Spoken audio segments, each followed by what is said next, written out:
Hey guys, welcome to my new blog. मैं आप सभी को रोज़ रोज़ नए ब्लॉग दिखाते रहता हूँ। उसी के क्रम में मैं आज आपको एक ब्लॉग दिखाने जा रहा हूँ।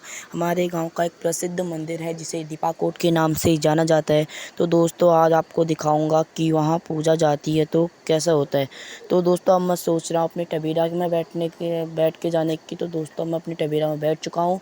अब इसको मैं ले जा रहा हूँ भगाते हुए। तो अब मैं इसमें खौला तक जाऊंगा, फिर खौला से कोई और जाएंगे, ताऊजी जाएंगे खौला से। तो दोस्तों, अब मैं इसका नाम टवेरा है, तो इसको अब मैं भगाऊंगा। आप देख सकते हैं कि ये जब भापने वाली पे मतलब जब इसको ज़्यादा टॉर्चर किया जाता है तो ये बहुत स्पीड भागता है, जैसे कि आप भागेगा। तो दोस्तों, अब ये जा रहा है। तो दोस्तों, मैं पहुंच चुका हूं खौला गांव में। मेरे पीछे बैकग्राउंड में जो आपको दिख रहा है ये खौला गांव है। इससे पीछे भी गांव है मल्ला तुलसारी, तो और तुषारी मल्ला तुषारी, तो वहाँ भी लोग रहते हैं।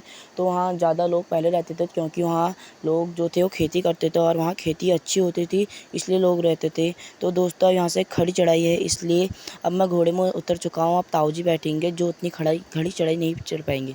तो दोस्तों, अब ताऊजी बैठ चुके हैं घोड़े में, क्योंकि इनसे इतनी खड़ी चढ़ाई वो नहीं हो पाई, मतलब चढ़ नहीं पाएंगे, क्योंकि उन बुढ़ापा भी आ गया है तो अब उतना नहीं चल पाएंगे। तो इसलिए अब वो घोड़े में बैठ चुके हैं।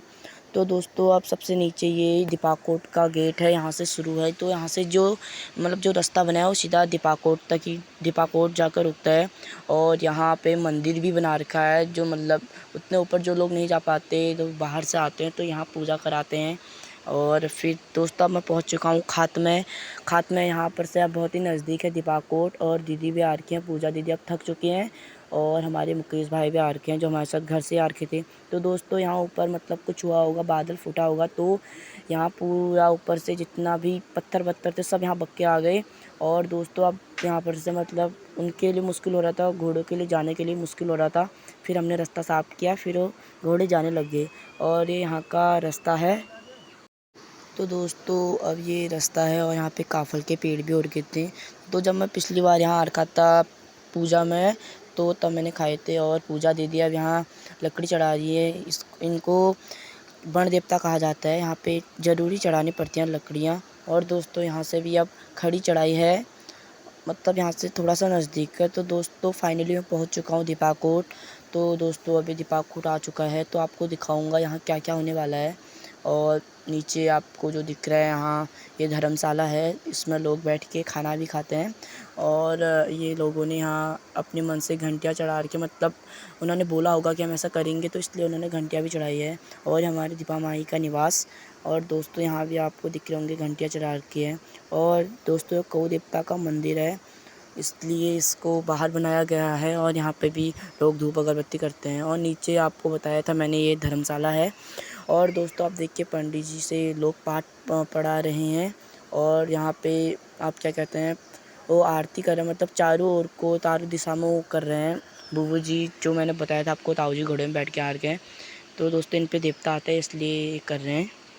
और ये हमारे दीपा माई का निवास, दीपाकोट का जो माता रहती है वहाँ उनका निवास है। और यहाँ पे यहाँ रखे हैं पत्तों में जो आपको दिख रहे हैं, इनको लोगों को दिया जाता है। और यहाँ चढ़ावा भी आ रखा है, और यहाँ धूप अगरबत्ती लाते हैं लोग अपने घर से।